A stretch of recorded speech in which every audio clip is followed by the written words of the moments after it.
the cradle of Northern Ireland's troubles. A place where even the name is disputed. Protestants call it Londonderry, Catholics call it Derry.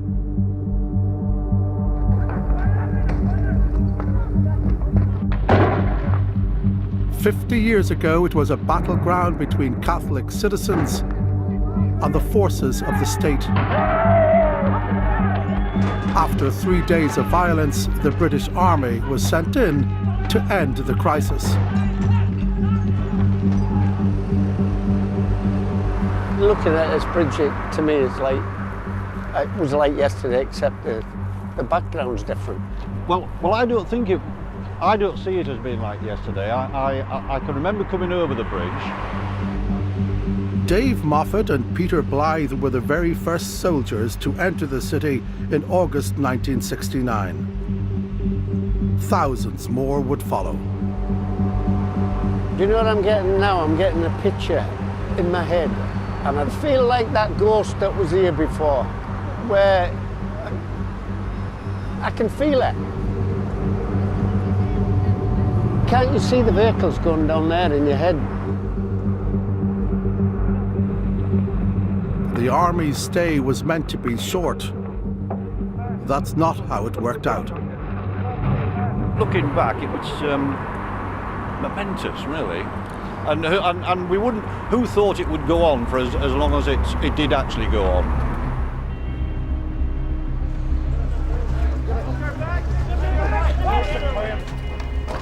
The conflict would run across 4 decades, leaving lasting scars on Ireland and Britain, on places, and especially on people.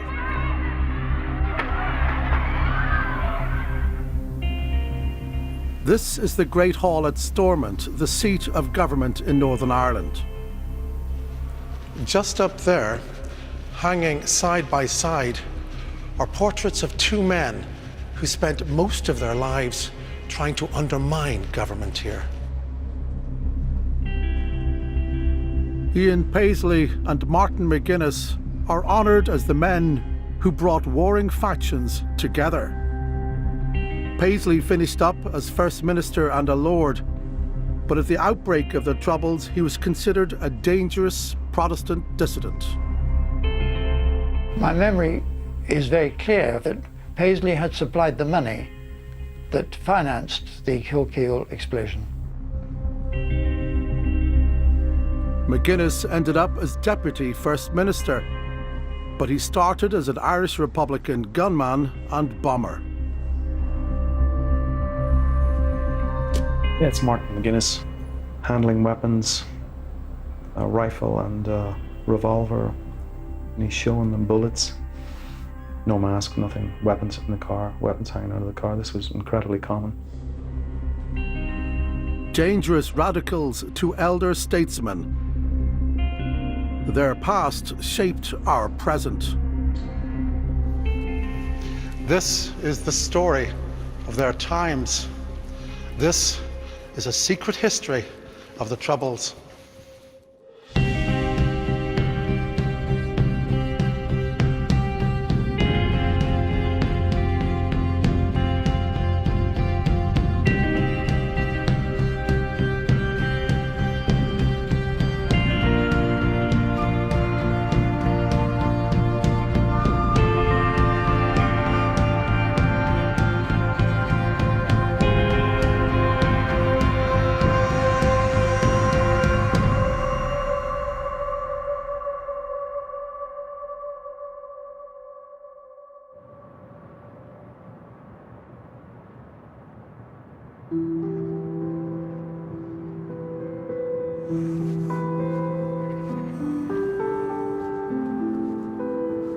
Is that the bar there?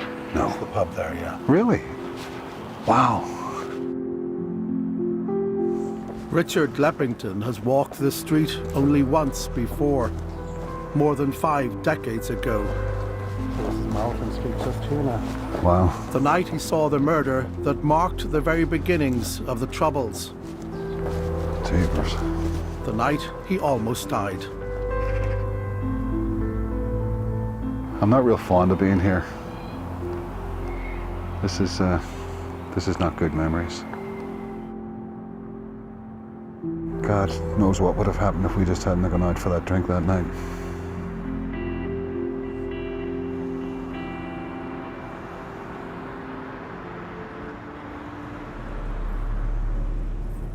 In 1966, Northern Ireland was a place that seemed to be at peace. It was still more than 3 years before soldiers would arrive on the streets. Richard was 16 and worked in a Belfast hotel with his friend Peter Ward, who was 18. Peter and I worked in what was called like the cocktail lounge. He's a good guy. He was a fun-loving guy, enjoying life. Until that day.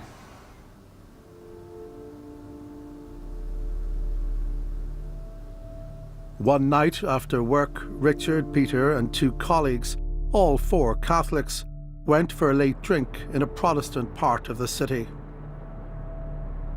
They didn't imagine they were in any danger, but gunmen were waiting outside the bar. We were leaving and going out the side door. It's this narrow door, so you go one at a time. I happened to be first. I actually couldn't tell you who was directly behind me or what, but the next thing, I heard bangs and flashes and heard someone yell, "Gun, run." So I was pretty fast down the street. And then I stopped, I walked back up again. I didn't get all the way up, but I can see across the street a guy lying on the ground, kind of in his legs up in the air, and a guy standing over him. So I just panicked, turned, ran back down. A lady came out of her house, brought me into her house.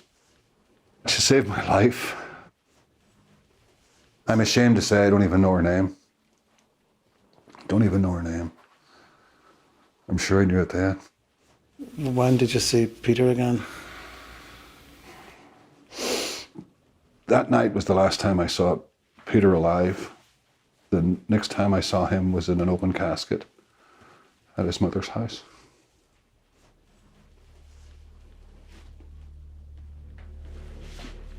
Probably for a few seconds because I couldn't look very long at it. Peter Ward was one of 3 people killed that month in a sudden spate of attacks on Northern Ireland's Catholic minority.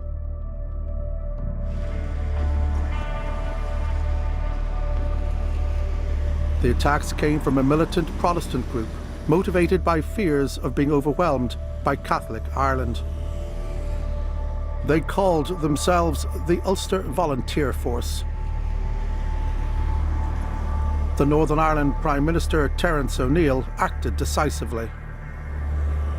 In Belfast, the Prime Minister of Northern Ireland announced the outlawing of the so-called quasi-fascist organisation, the Ulster Volunteer Force. How safe is it for the Queen to visit Belfast next week?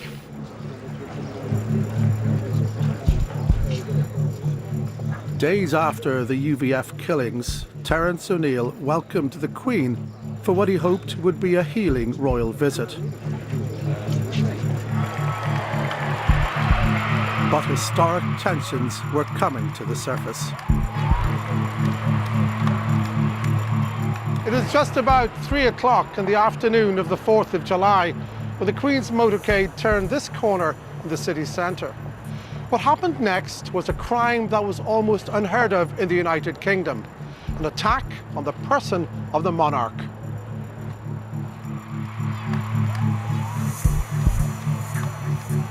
A concrete block was thrown onto her car by a young Catholic building worker.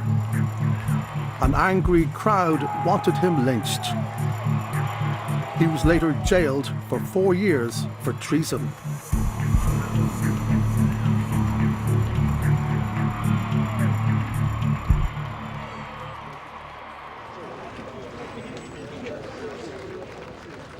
The events of those weeks were a reminder that Northern Ireland was defined by sectarian division and distrust, best expressed by a former Northern Ireland Prime Minister.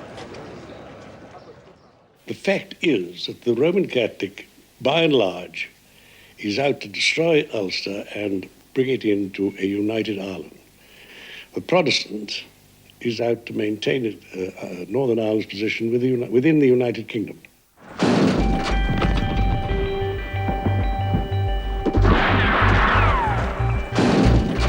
Northern Ireland had been born in blood. When the rest of Ireland broke away from Britain in the early part of the 20th century, Belfast had been consumed by sectarian violence between the majority Protestant population, mainly British Unionists, and Catholics who were mainly Irish nationalists.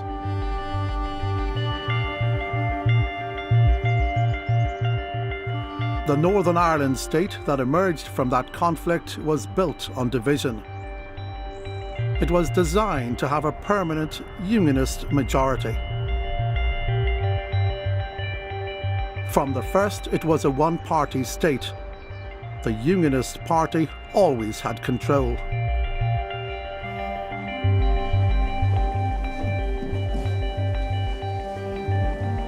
But by 1966, the Catholic population was growing and wanting to assert itself.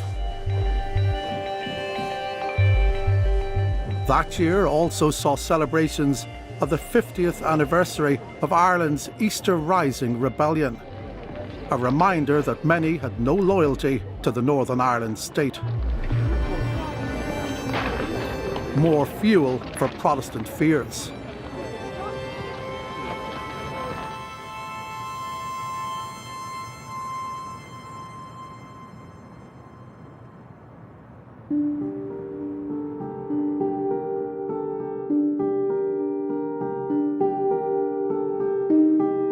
By almost every measure, nationalists in Northern Ireland were second-class citizens in housing, jobs and politics.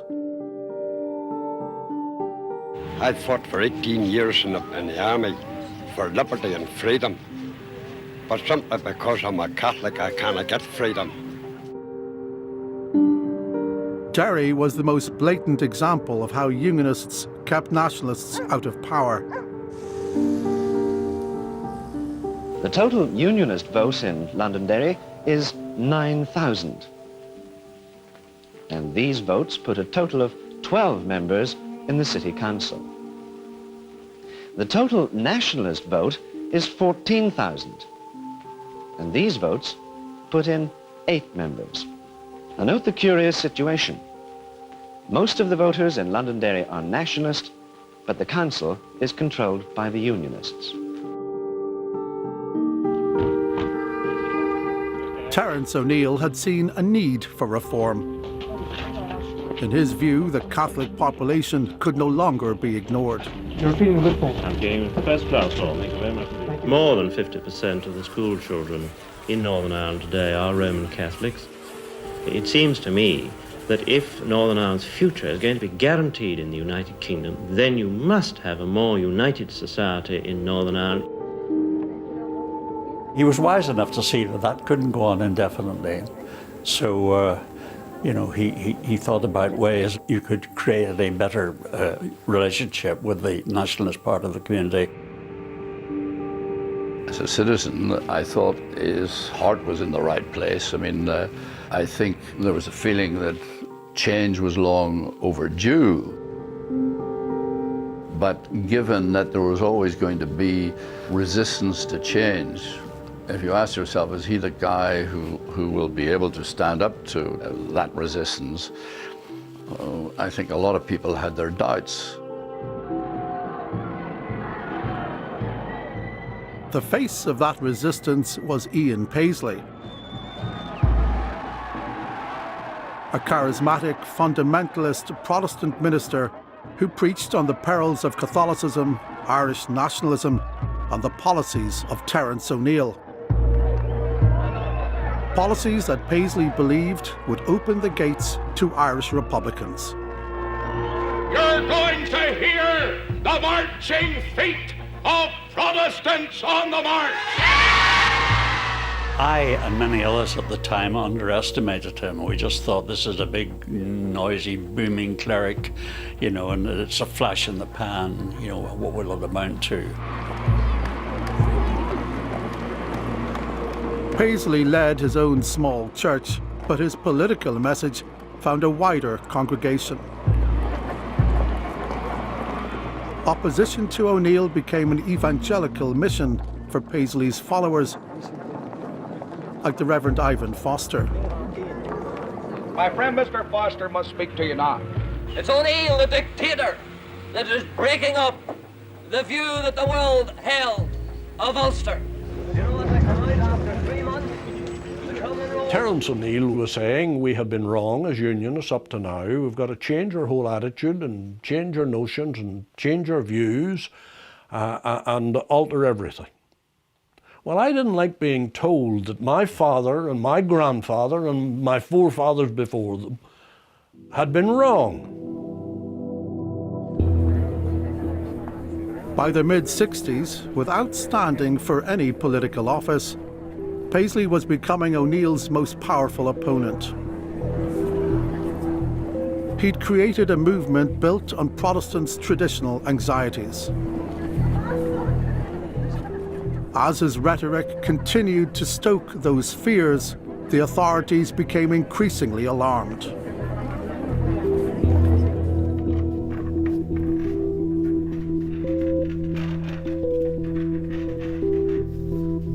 Publicly, O'Neill's government dismissed Paisley as a booming cleric.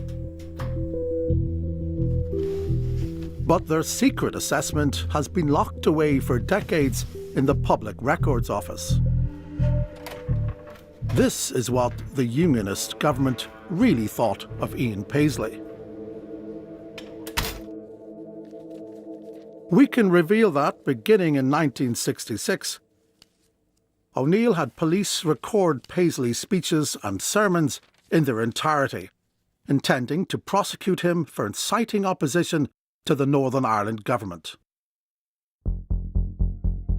We are told that we take out God's word and give a message from God's word, we're liable to be prosecuted and we're liable to find ourselves once again incarcerated in the prison house of Captain O'Neill, the traitor and the Lundy. Amen. No coopery. The hell with coopery. Paisley had been jailed briefly for riotous assembly. But O'Neill's government suspected he was doing more than just rabble-rousing. This is a police intelligence report into what it calls the Paisleyite movement.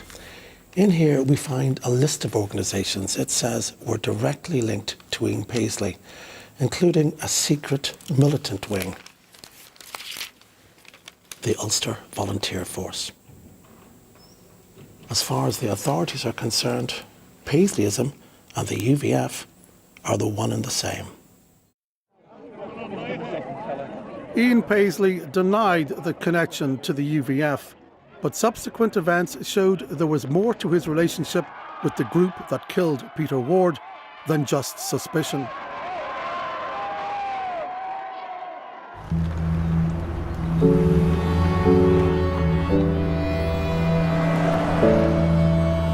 Unfortunately for Terence O'Neill and his brand of polite unionism, he was caught between Protestant cries of betrayal and a new political force, the Northern Ireland Civil Rights Association.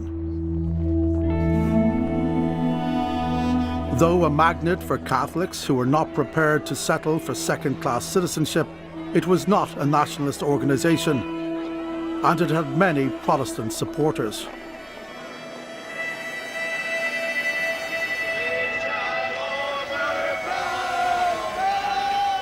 It included people who wanted to reform Stormont, but also those who wanted to see Stormont fall.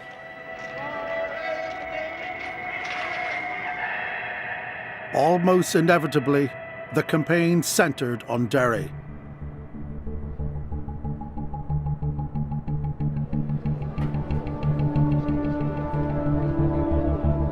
civil rights protesters planned a march to the centre of the city.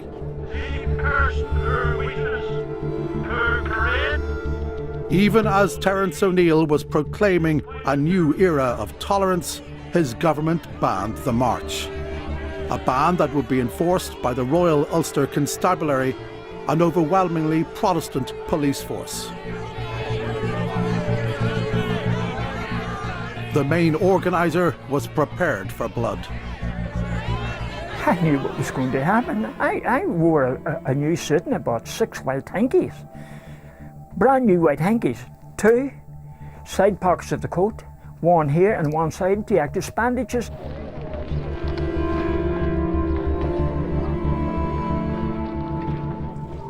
So you wanted a confrontation? Yeah, absolutely. Yeah, because what other alternative was there? The march was blocked by the police. There was a brief standoff before the police acted.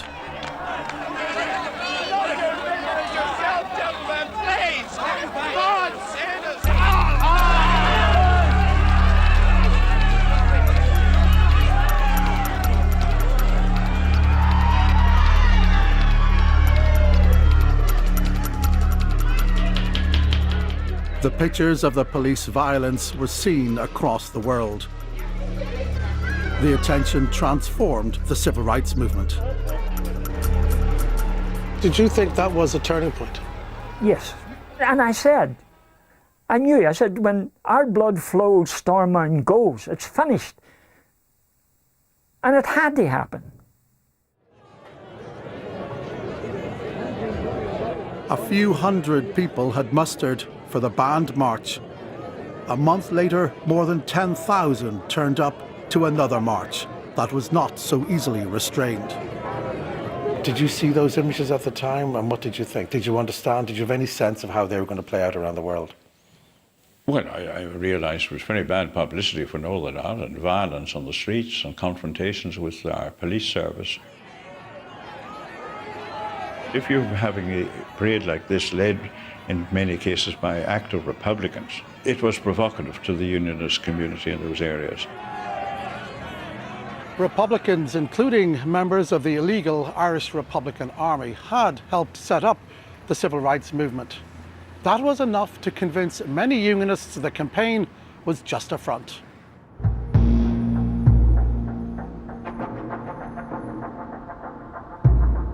The whole Civil Rights Association is a front movement for the destruction of the Constitution of Northern Ireland. But civil rights leader John Hume insisted their non-violent campaign threatened no one.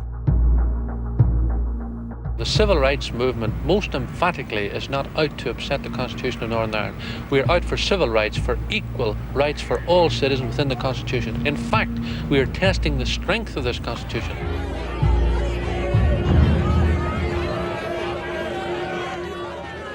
What few realised was that as well as being a test for Stormont, the civil rights movement was also a test for the IRA.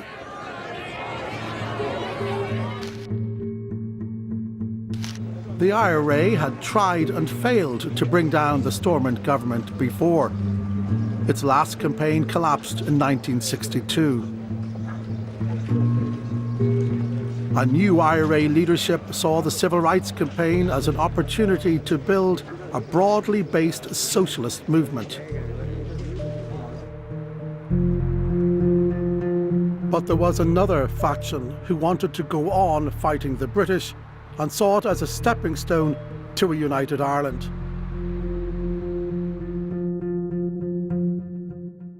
At that point, Des Long was already one of the IRA's veterans. Unionists will say the civil rights movement was, by and large, a front for the IRA. It wasn't. It wasn't a front for the IRA. You had people in it who were never in the IRA. Hume and a few of his cronies, they were never in the IRA. But then you had people in it who were IRA. I saw it as another wing and helping people to oppose British rule.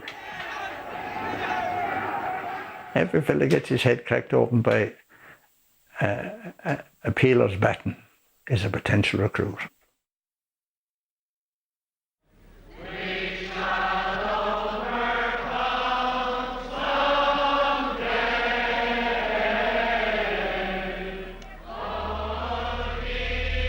The civil rights campaign sparked a political awakening for many. Among them, Martin McGuinness, one of the future leaders of the IRA.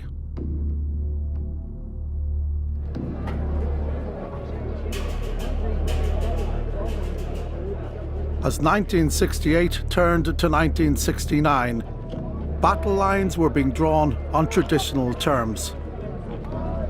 Protestant, Catholic, Unionist and Nationalist, orange against green.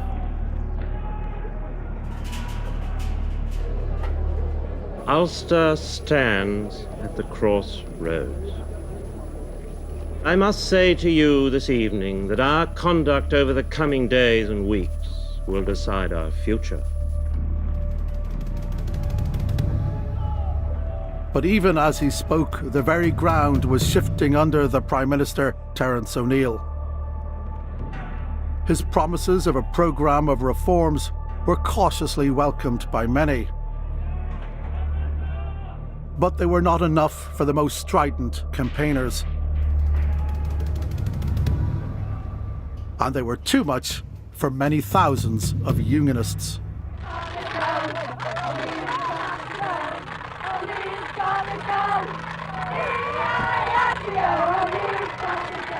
The pressure only intensified when Ian Paisley stood for election against O'Neill himself.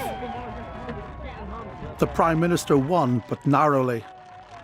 Our Prime Minister has returned once again. He's afraid to come to the... That would have been a sad day. That would have been a sad day. Humbled, O'Neill didn't turn up to hear the result. No, because you couldn't. You haven't proof on your side. I have proof on my side. The historic suspicions and fears of unionism were punching through to the surface. Betrayal and treachery were the catchwords. Friend, he's passing away. You're seeing his dying kicks, the dying kicks of O'Neillism. Yes. I'm not referring to his person.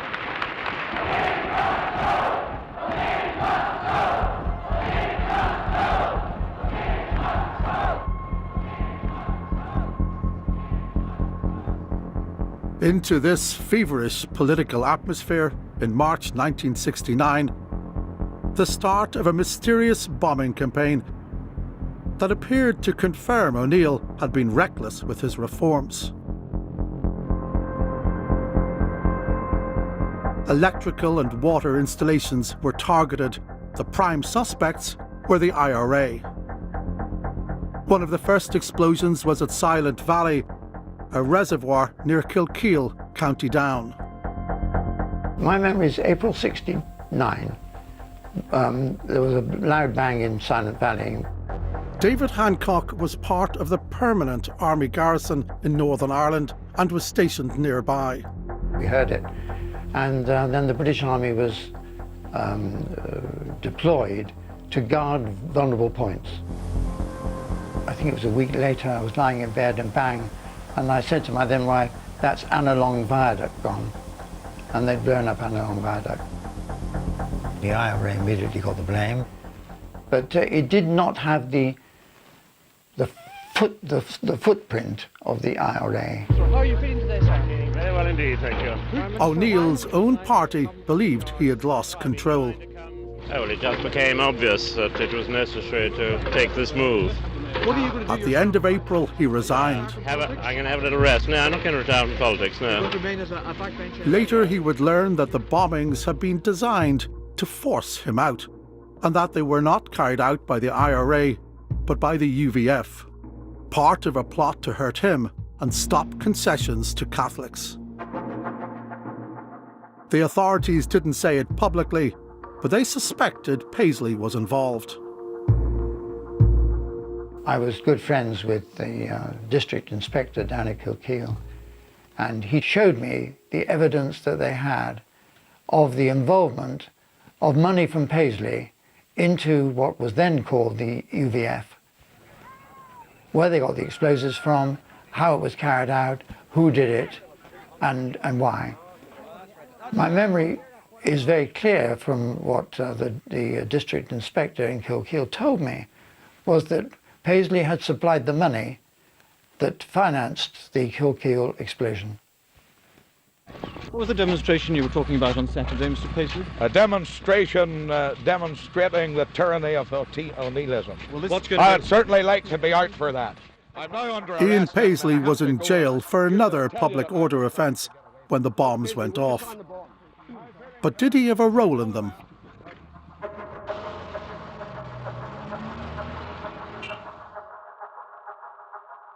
Extraordinarily, the first concrete information came from one of the bombers. Paisley's own bodyguard, Samuel Stevenson. In late 1969, he secretly met Nationalist MP Austin Curry to warn that the bombing campaign was about to be renewed. This man and I met, and he said that they were responsible for those explosions which was supported by Paisley. He then went on to say that they would take action in the Free State.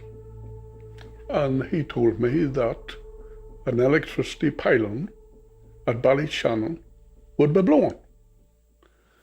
Did he say when it would be blown? The following weekend. And he also told me that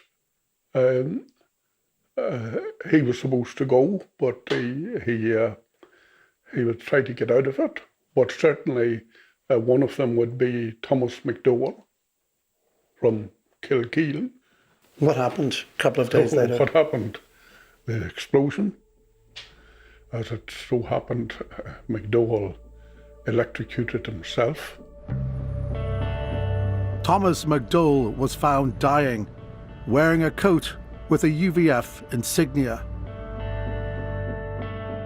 He is buried behind one of Paisley's Free Presbyterian churches, commemorated as a member of one of his political organisations, the Ulster Protestant Volunteers. I have no doubt that men who came together maybe to form the UVF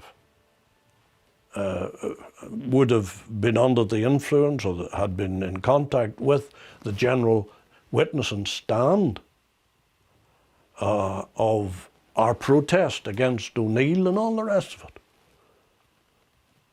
But if they decided to put the views that we were expressing into actions of their own, that's not our fault. They were wrong. They were wrong. And somebody deceived them into thinking that what they were doing was right. Ian Paisley always denied any connection to the bombings, but he couldn't deny his association with the bombers. Involved with me, I don't know whether you can say that or not, but they were in organisations that I was leading. That is right, but I mean, I can't be responsible for everybody who is a member of a church that I pastor or an organisation which I lead.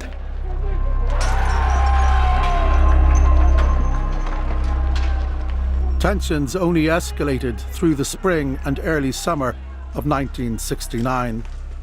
2 Catholics were killed by police in separate incidents, and rioting became commonplace. The tinder for an almighty fire was piling up. The matches were struck in August.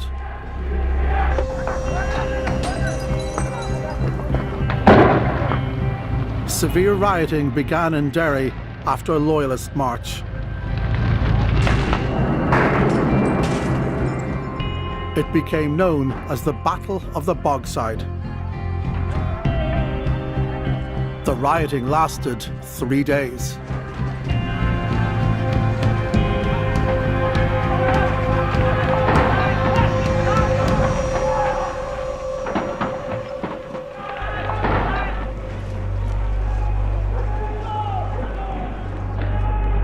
The unrest spread to other towns, but it became acute in Belfast, where Protestant and Catholic districts were right next to each other. On the 14th of August, guns came out. After a Protestant man was killed by a Republican gunman, police opened fire with a heavy machine gun. The small shooting war had begun. 4 people shot dead in Belfast, including a 9-year-old boy sheltering in his own home. 9-year-old Patrick Rooney was killed inside his family's flat. His father's final interview about the killing was recorded shortly before he died in 2013. I was thrown against the wall, and the bullet came right through the wall, the walls were like paper, you know, the walls were all, they weren't brick walls. And I got grazed on the side of my head, and I started to bleed. So the way that I thought Patrick had fainted at the idea, you know, we got slumming down the wall in the blood, and next thing he slid down the wall. Brains were blew out. Brains were scattered all over the wall.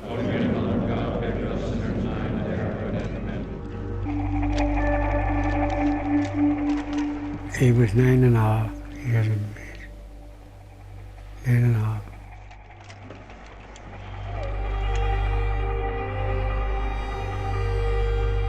The subsequent public inquiry found the killing deepened the fateful split between Catholics and police.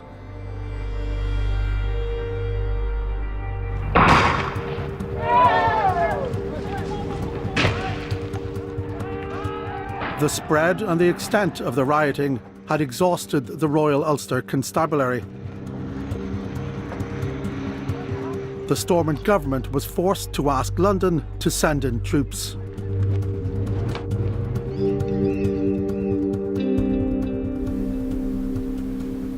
Soldiers Dave Moffat and Peter Blythe led the advance guard that rolled into Derry 50 years ago.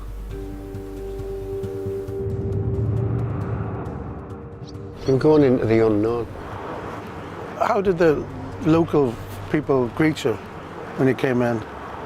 As if we were rescuing them. Yes, yeah. It was a nice feel. I suppose we felt a bit. It was. I hate to say liberators, but the rioting stopped. The ladies were coming down, all right, boys, and they were, you know, do you want a cup of tea? Which is a good thing to say to a Yorkshireman, isn't it? And that's the kind of thing that was happening. And then on the other side of the road, you're seeing all these guys march down in the IUC uniforms, covered in muck. Obviously shattered, tired. And it was a defeated look. They moved straight into one of the worst hit streets on the edge of the bogside, carrying with them their ready-made barbed wire barricades and lining up in battle formation across the street where the air was foul with smoke and tear gas. The good thing about it, it stopped. I can't speak for the IUC, I'm not sure they were all that pleased to see us because I think they expected us to take their sides against the opposition. What you just said there, the IUC, you're quite right, they thought we were going to come in hard. Yeah. Whereas the people didn't.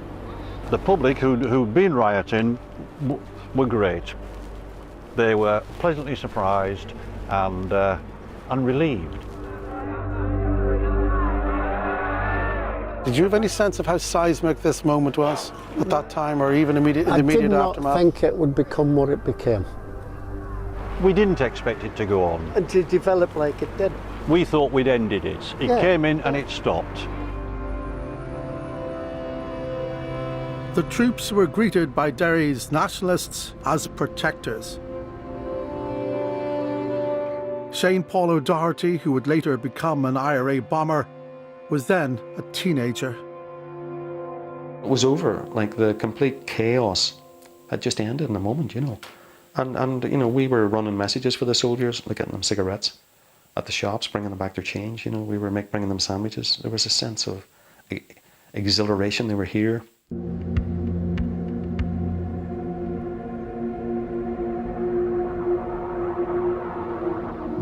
The arrival of the troops brought a respite, but not a solution. There you are, no. That's for after your lunch or after your dinner. Thank you very much. Thank you. Thousands had been forced out of their homes by the violence. The new Northern Ireland Prime Minister, James Chichester Clark, blamed the IRA. Quite clearly, we confront here a deliberate conspiracy to subvert a democratically elected government. No doubt that Ulster faces today the most serious and malevolent threat in its history. We will resist it by every means in our power.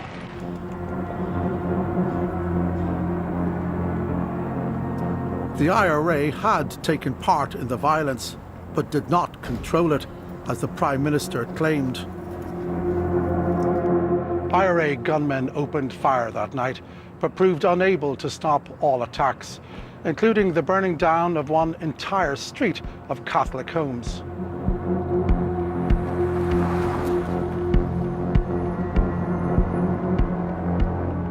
Some residents there saw the violence as a failure by the IRA to defend nationalists.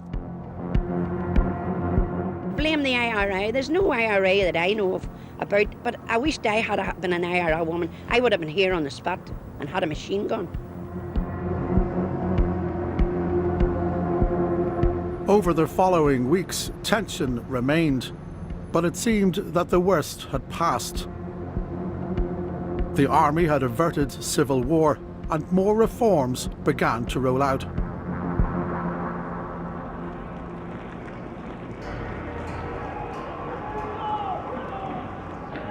Those included plans to disarm the RUC and disband an auxiliary police force known as the B Specials.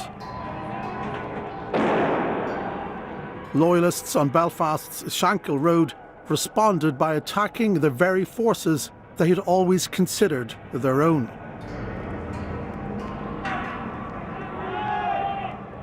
The Battle of the Shankill was renowned in the British Army because it was the first time any of us, and we've been fired at in a few places around the world, had been fired at by people carrying the Union Jack.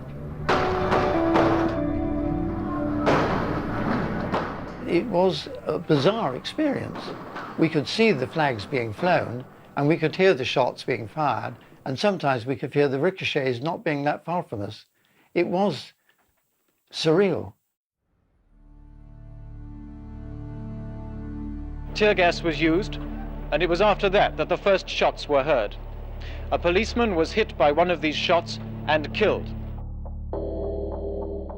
Loyalists had responded to policing reforms by killing a policeman, a fellow Protestant, Constable Victor Arbuckle.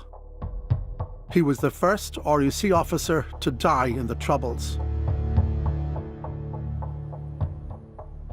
Loyalist gunmen also wounded 16 soldiers. The army fired back.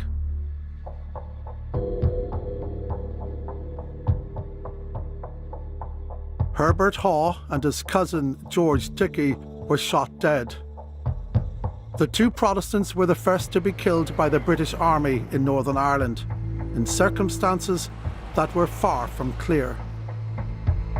Did soldiers under your command have anything to do with that? They might have. It was very difficult to know.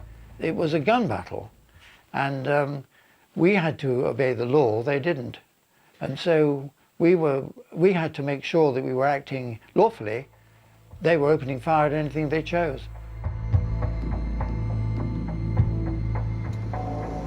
The army claimed both men had guns, but there was no supporting evidence. In fact, by the time the inquest was held, the army had changed its story. Herbert Haw had been shot because he was a petrol bomber. May Elwood is his sister. Immediately afterwards, they said they shot a man who was firing a rifle. A gun at him. He had a gun. And then at the inquest, they said he had a petrol bomb. Oh, he was well armed, wasn't he? He was shooting them and he was throwing petrol bombs at the same time. What were they trying to say? They were trying to cover up for what they had done. What did they do that night as far as you're concerned? Murder. Oh, it was definitely murder. I would say Herbie and Geordie were both murdered that night. They had to show something for their day of widespread rioting.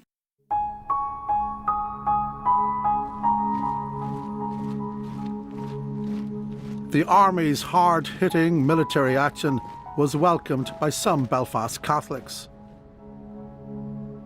When we went back to our Roman Catholic schools where we were living, we were given cups of tea, and actually in a couple of streets we were cheered.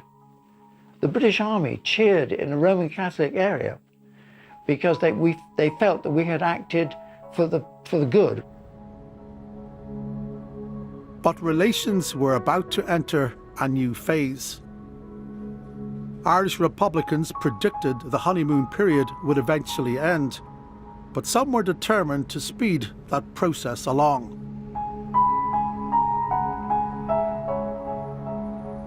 The very presence of British troops aggravated divisions developing in the IRA. Most of the leadership wanted to continue their push into socialist politics, but others believed the time was ripe for armed rebellion.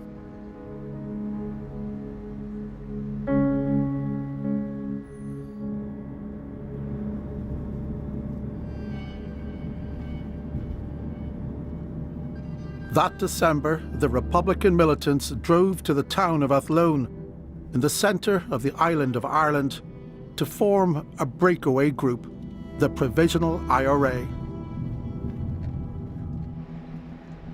The meeting that took place has remained secret until now. This is the house where the Provisional IRA was formed a few days before Christmas in 1969. A couple of dozen Republicans gathered for a meeting that would change the course of Irish history. We met in a house belonging to a fellow called Victor Fagg. And Victor Fagg was an IRA man, a Protestant IRA man, who had a place in Athlone, and we set up a Provisional Army Council.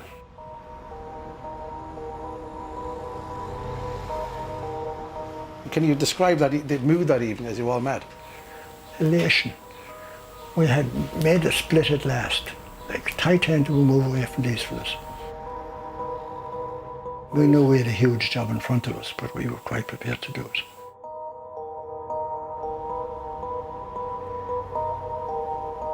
The leadership of the new IRA devised a three-point plan. First, they would defend Catholic areas. Second, they would carry out retaliatory action.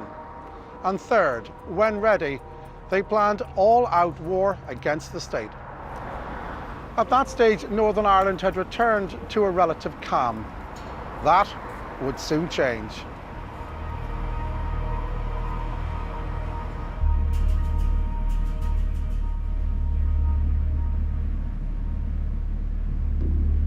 (1970) comes around. What is the IRA about at this point, the Provisional IRA? Recruiting an army. It's not about actually carrying out attacks at this point. Well, of course you would carry out attacks if you could. Great way of recruiting is attacks. It attacks people if you're successful. It would be on training people, preparing people, because you were getting people in who didn't understand weapons or didn't know about them and would have to be trained in training camps and that kind of thing.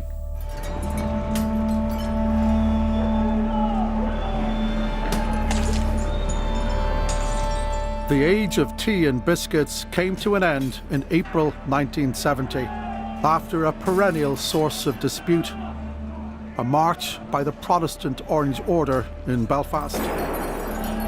There'd been, I think, an Orange March.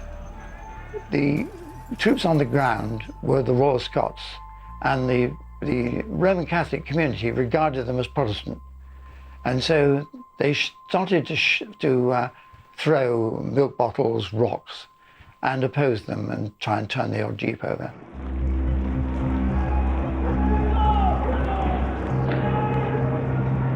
We could hear the Royal Scots were getting quite a hiding up on the Ballymurphy Road. We tried very hard to calm the situation down.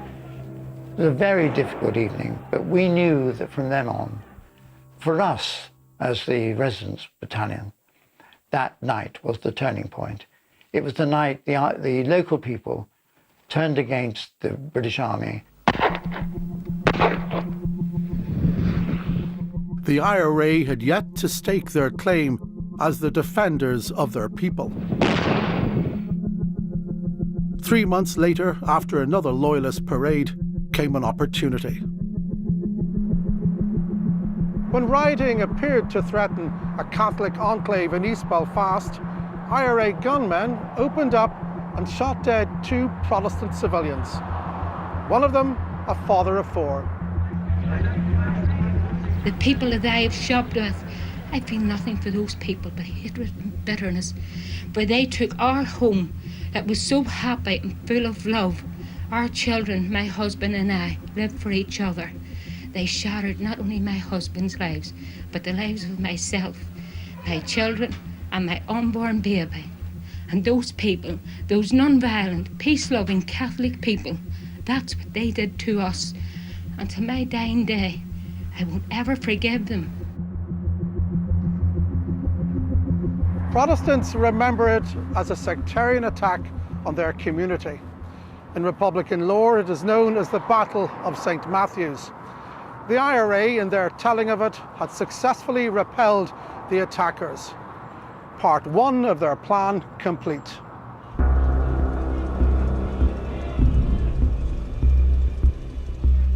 With their guns, the IRA had positioned themselves as protectors of nationalists. Whether the army knew it or not, they were in the process of establishing themselves as the enemy.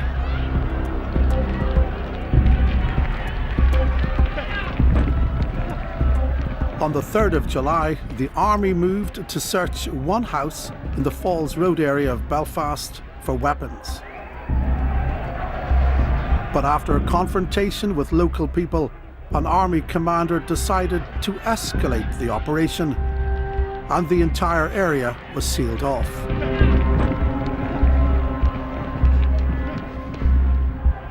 In an unprecedented action, the army then declared a curfew, effectively locking thousands of people into their own homes.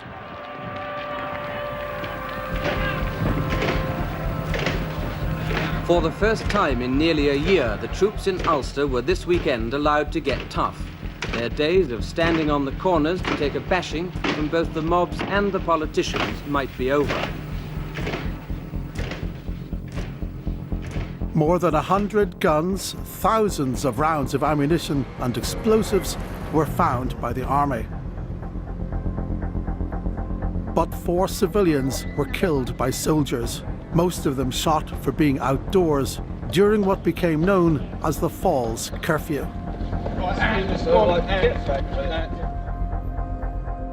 18-year-old Joe Clark was a mechanic, obsessed with motor racing and little else.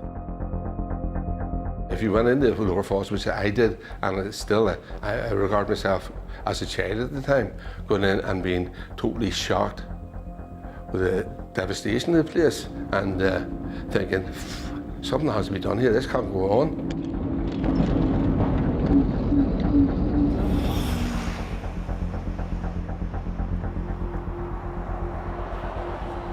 At the end of the Troubles, the army produced a report that concluded that the Falls Road curfew was one of the most serious mistakes they made in the entire conflict.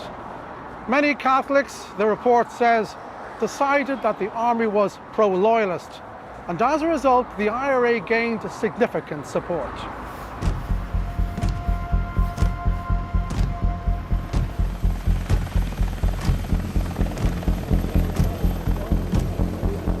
I think people's attitude towards the British soldiers started hardening then, and it was, okay, you want to mess us about, we'll start messing you about, and that's what you did, you know.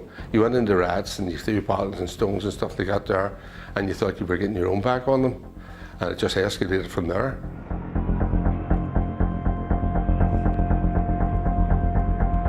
Shortly afterwards, Joe Clark joined the Republican movement. He wasn't alone.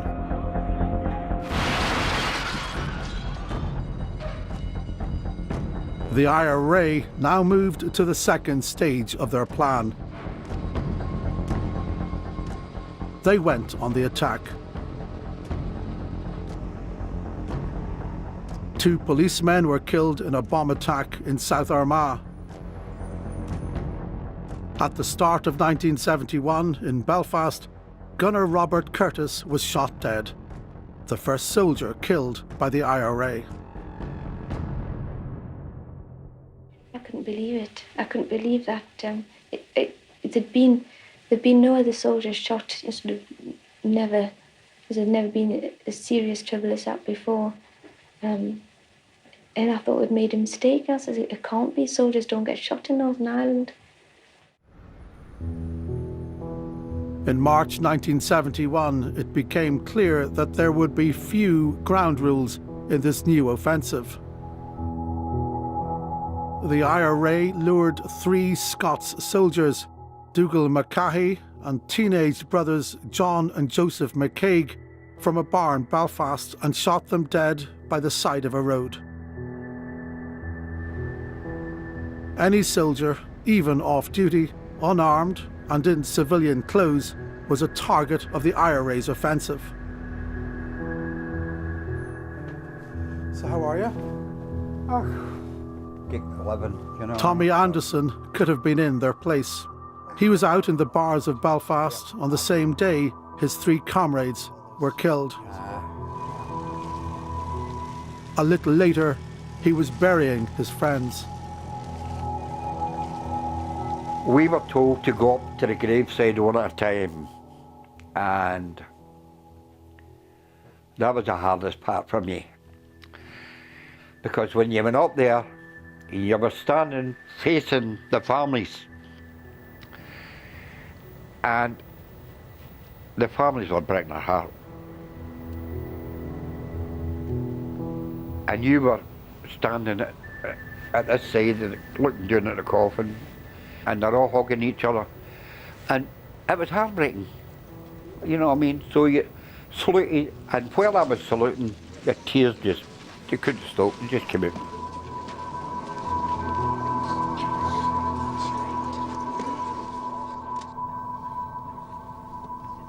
Don't get me wrong when I say this. I think there wasn't one man in our platoon that didn't want to throttle everybody in Northern Ireland. And I mean everybody. Because these were our mates, our brothers.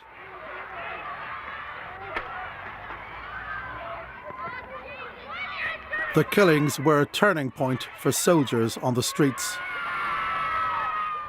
It was to make the army think they weren't just fighting IRA, they were fighting the Catholic people. They were definitely sending a message that nobody was safe out.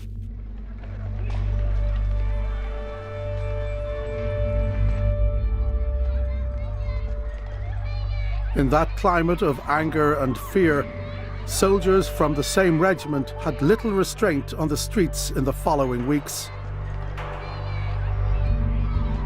Catholic people witnessing such behaviour could not regard the British Army as protectors.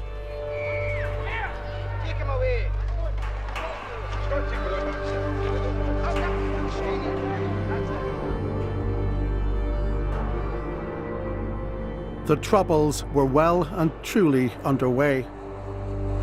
Death and mayhem had become routine. The Unionist government under Prime Minister James Chichester Clark could not cope, as a familiar adversary, now a Westminster MP, was keen to point out. It will come as a shock that the Prime Minister has simply nothing, that he stands in the face of the most serious crisis Ulster has ever known, absolutely paralysed. Chichester Clark resigned. His successor as Prime Minister, Brian Faulkner, thought he had a shortcut to bring Northern Ireland back to stability.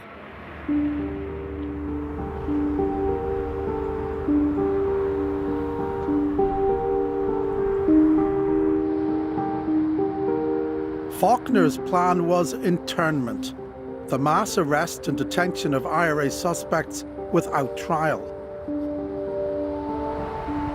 In decades past, it had worked to disable the IRA when it had been introduced on both sides of the border.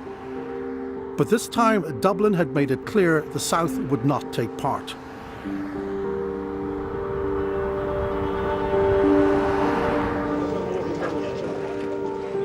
In August 1971, Faulkner flew to London to persuade Downing Street to approve his plan. I remember very well the meeting with Brian Faulkner, and there was a good deal of reluctance to contemplate internment north of the border without anything south of the border. But Brian Faulkner represented that it was absolutely essential and made it pretty clear that he would not feel able to continue if his wish to have internment was not granted. But Faulkner was also raising the stakes. Failure would increase the likelihood that the British government would step in to suspend Stormont and rule directly from London. I think it was made clear that, you want internment. We're very dubious about it, but, you can have your internment. But if that still doesn't stem the problem, there are other steps we may very well have to take. I have therefore decided, after consultation with Her Majesty's government in the United Kingdom, to exercise where necessary the powers of detention and internment vested in me as Minister of Home Affairs. Operation Demetrius, internment, was launched on the morning of the 9th of August. I had been down the Lower Falls rioting, and I went back home, and I didn't get into the house till about 4 o'clock in the morning. And at 4:30 the knock came, and my father says, St. Joseph, I think that's the soldiers. I said, well, let them in. And they came in and they searched the house. Now, it was paratroopers, all paratroopers, and they weren't rough or ignorant or aggressive in any way. And at the end, they just said, Joseph Clark. I said, that's me. He says, you come with us. And he was a captain of the parachute regiment. He says to me, if you try to escape, you'll be shot dead. And my father says, he'd not try to escape.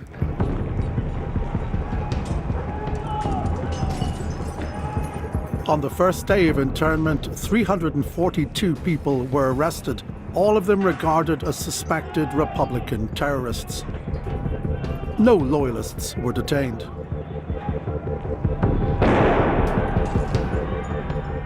Four days of violence followed. 24 people were killed. The parachute regiment was blamed for almost half the deaths. What did it feel like when the big shooting really started earlier on this week? Did you think it was a great sense of relief for everybody? Oh, me, yeah. It was real whoopee, Everybody started letting off rounds. It was really great. It was fine. It was no bother. Ultimately, internment was considered a failure. Many detainees had no involvement in violence, and the leadership of the IRA largely evaded arrest.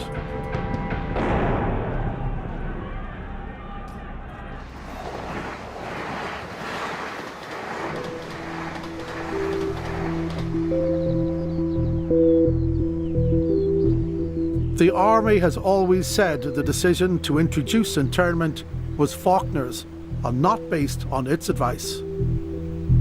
But we now know the most notorious part of the operation had been planned by military intelligence.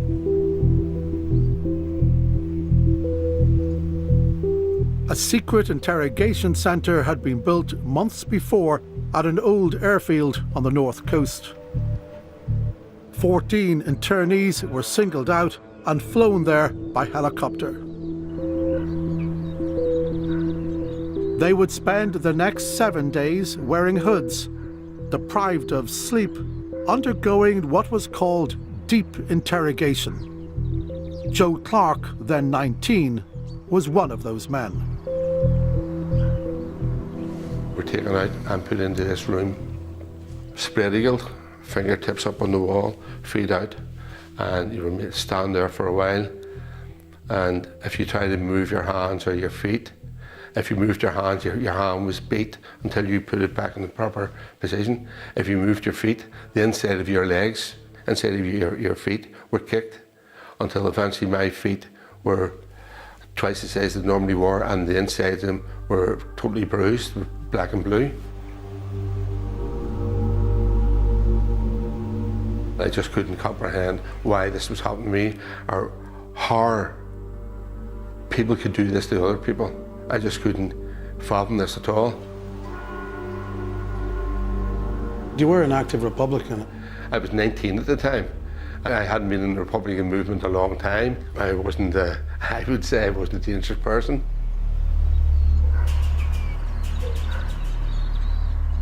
"9 days after his initial arrest, Joe Clark was taken back to an ordinary prison. I couldn't believe that a week had passed when I left there. A senior prison officer came in. I knew his name was Dickie Elder, and I know to be called Dickie Elder. And he says to me, "Where were you?" I says, "I don't know." He says, "What do you mean you don't know?" I says, "I had a hood over my head." I said, "You had a hood over your head?" And he patted me in the head and he says, "You're all right now, nothing will happen to you, you're among men now." And I got very emotional at this. I can actually feel myself getting emotional now thinking about it. But it was the first kind words, genuine words of compassion or whatever, was said to me in 9 days.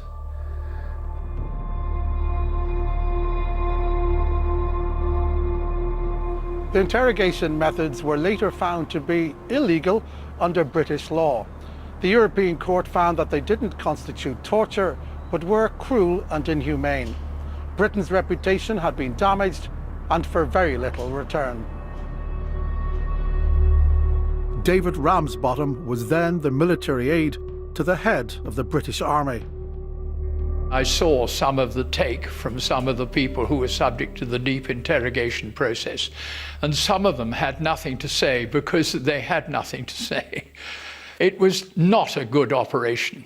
It turned the whole of the Catholic population, the Republican population, against us, and they left us in no doubt at all when we were operating on the streets that we were regarded as the enemy.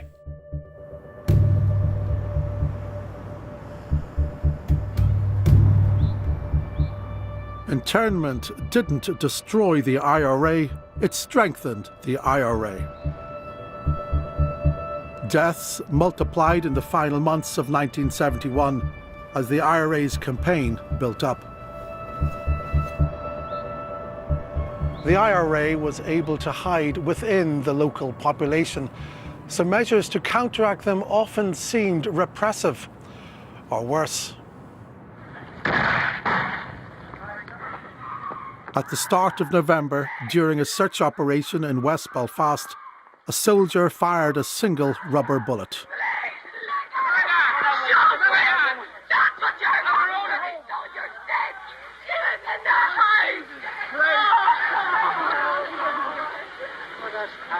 Emma Groves was blinded while standing in her own living room.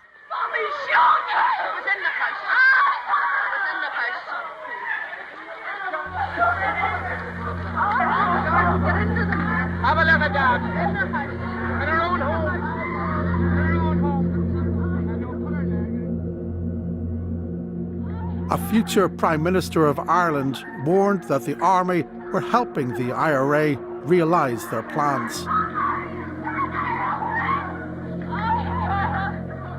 They initiated this campaign in February 1970 with the clear intention of forcing a British reaction.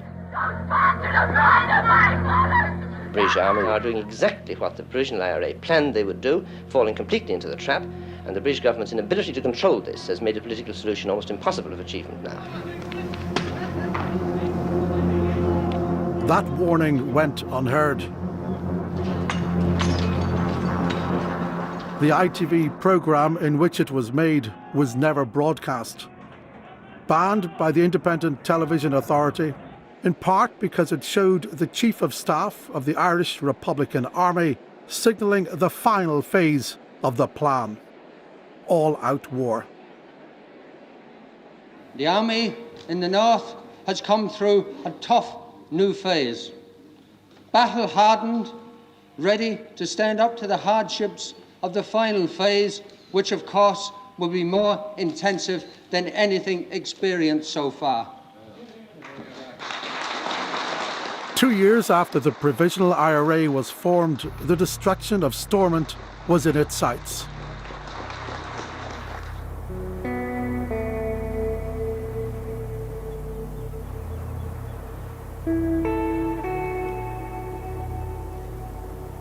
Shane Paul O'Doherty, the Derry Catholic who'd once run errands for soldiers, now lives in Spain. But in 1971, at the age of 16, he had become an IRA bomber, part of the all-out assault to bring down the state.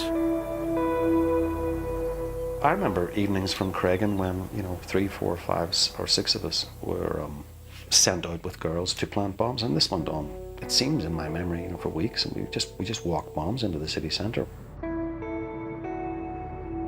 There was only a 3-minute fuse on these things. And when you and the girl went into the doorway pretending to kiss or whatever it was, you'd light the fuse with a box of matches. You'd strike the matches along the box along the matches on the fuse, it would fizz. And you'd only a 3-minute walk away when these things went off, so you'd see them going off, and it would destroy the front of the shop or building or the bank. The British had plans of their own. General Sir Michael Carver, the most senior officer in the army, wrote this secret memo after visiting Northern Ireland in December 1971. In it he said that the time had come for London to meet the demand of nationalists and curb the powers of the Stormont government. General Carver said there was a danger of inflaming the Catholic population, so he recommended that the army should engage in rather less provocative activity, particularly in Derry. General Carver's recommendations can't be reconciled with what happened next.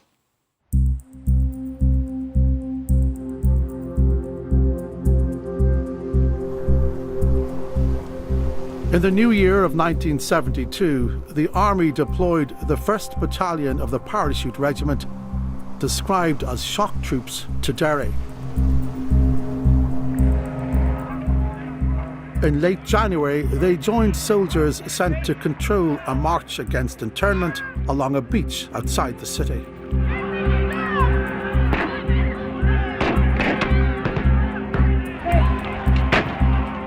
Rubber bullets were fired almost immediately.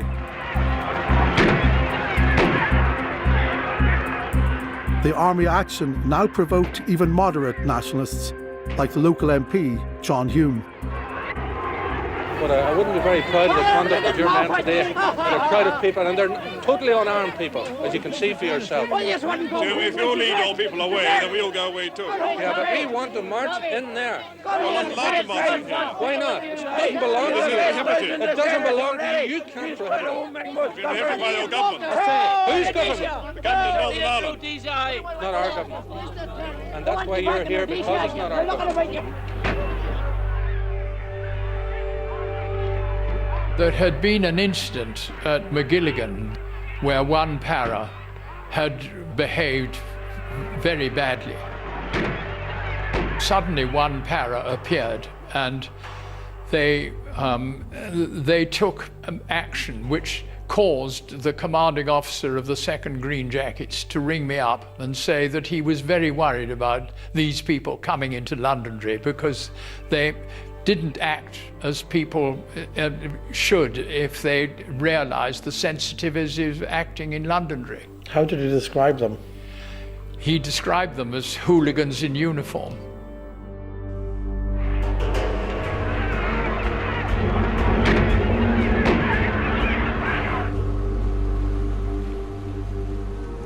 It was soldiers from that very same 1st Battalion of the Parachute Regiment that were sent to Derry to enforce a ban on a planned civil rights march 8 days later.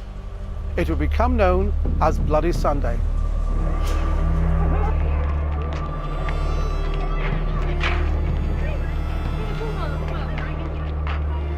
"13 innocent people were shot dead by the Parachute Regiment that day. It took 2 public inquiries and many millions of pounds before the British government accepted that the killings were entirely unjustified. But that was a conclusion obvious to eyewitnesses like Father Edward Daly. Can you tell me what happened when the paratroopers came in, Father? They came in and they just came in firing. The people, there was no provocation whatsoever. Firing what, rubber bullets? No, it was lead bullets they fired. They seemed to fire in all directions. It was completely outrageous, disgraceful. I don't know. They call themselves an army. It's utterly disgraceful, I think. Are you quite sure that nothing was fired at them first? There was nothing fired at them, sir. I'm absolutely certain of that. I can speak of this without any difficulty whatsoever because I was there.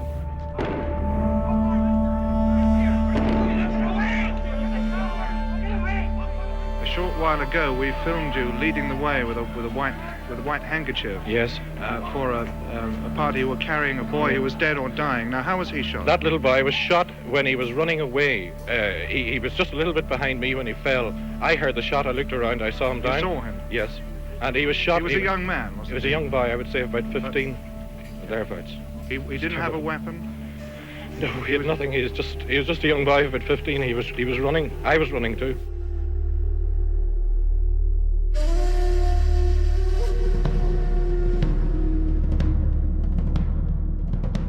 Dennis Bradley, then a young priest, also saw the aftermath. I remember feeling, I don't know how this is going to happen, but I know that life's going to be different from here on in.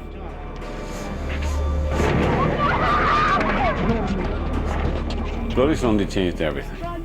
The IRA couldn't handle the number of people that they were being offered, were offering themselves to join the Republican movement.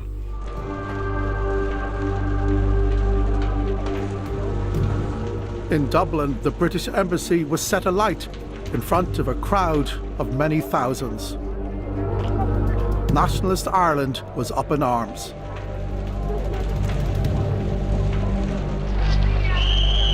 Now the whistle's going now. Yes. Now what's that mean?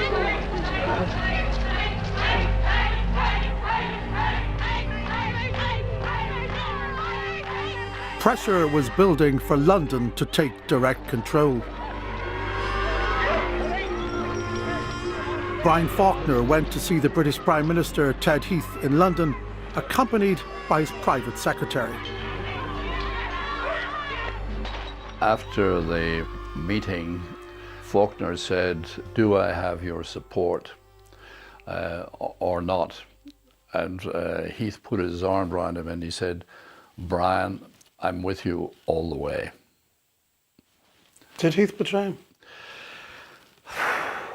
Well, in terms of that conversation, yes.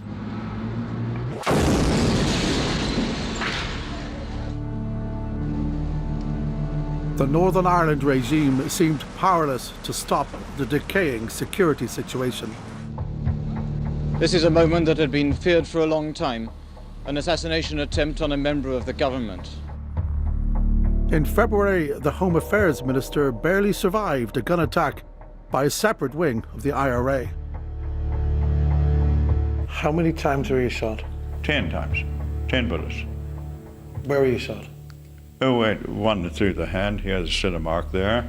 one across over the heart, and 8 here. This is I lost a good bit of my jaw.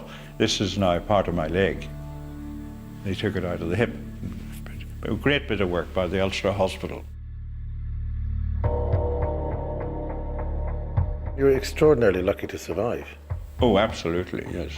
I had a great surgeon, and he said to me a month later, "John, any other person would have died, but you had great reserves." He said anyone who's very thin wouldn't have survived your experience.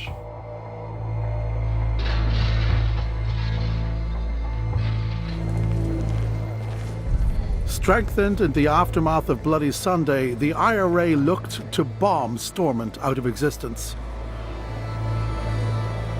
Time after time, their bombs claimed the lives of civilians, Protestant and Catholic. Outrage at such attacks would not deflect their campaign.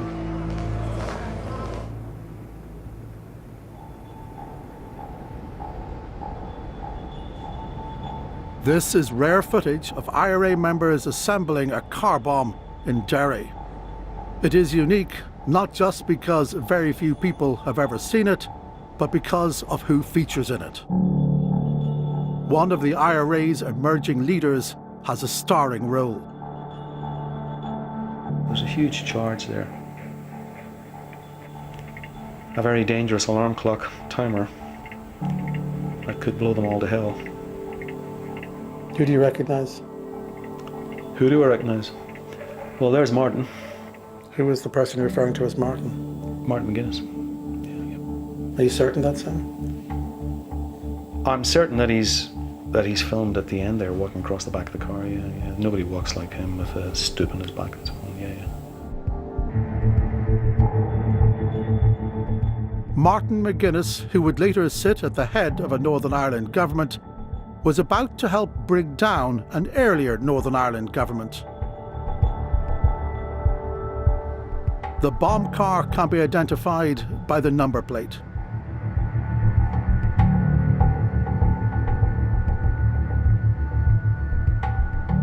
"30 minutes later, this was the centre of Derry.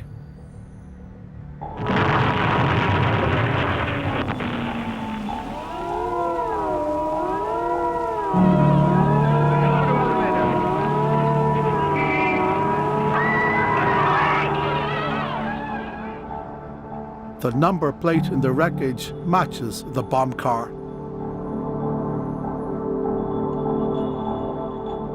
The next day, March the 22nd, 1972, Brian Faulkner was brought to London to be told by the British Prime Minister that Stormont would be stripped of security powers.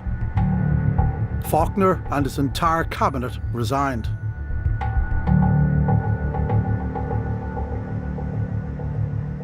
Very sad about it, actually. I mean, probably the only time in my civil service career I shed tears. One had tried very, very hard to stave off this kind of calamity, and now, as it were, the whole devolution experiment was being written off, at any rate for the time being. So I felt it personally, What was the feeling?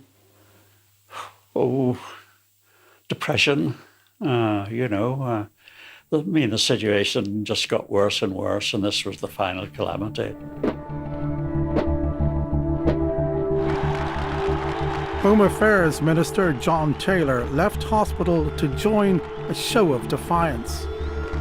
The Ulster Hospital is not too far from Stormont. So I was driven to Stormont, and Brian Faulkner put me in pride of place right beside him on the balcony. I think Brian wanted me to experience the event because it was a massive demonstration of unionism, and unionism rejecting British rule. We feel that we have been betrayed from London.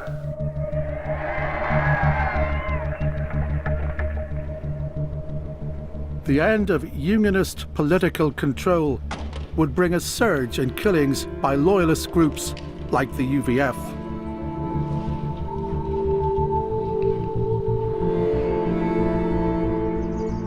For the IRA, the fall of Stormont was a sure and certain sign that they were winning. Their war had ended Unionist rule.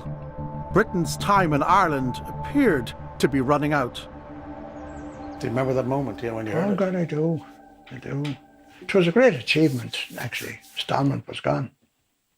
One of the planks in the thing was gone, and I always thought that was great.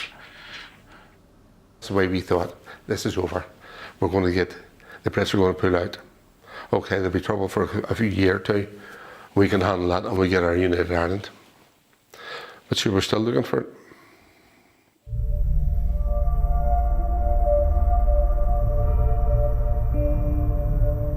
As the British government moved to take charge, the IRA could boast of controlling sections of Belfast and in particular Derry. In the Bogside and Cregan areas, they policed the streets, not the security forces. In Free Derry, they even had their own Che Guevara. It's Mark McGuinness. Very young, tall, handling weapons, a rifle and a revolver, rolling up to a load of kids who are staring in the windows and craning in the windows, and he's showing them bullets. It's horrific, really, because here was McGuinness and others showing 8, 9 and 10-year-olds, guns and bullets that were exciting. People had a feeling that we were on television, They were superstars,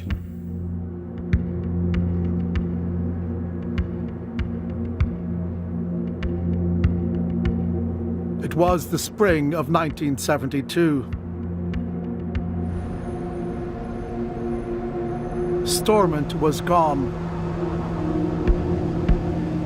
The Civil Rights Campaign was a memory.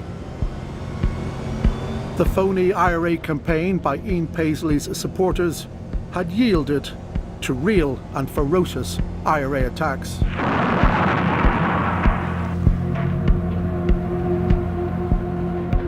Britain had committed more than 15,000 soldiers to Northern Ireland, supported by the locally recruited Ulster Defence Regiment and the RUC.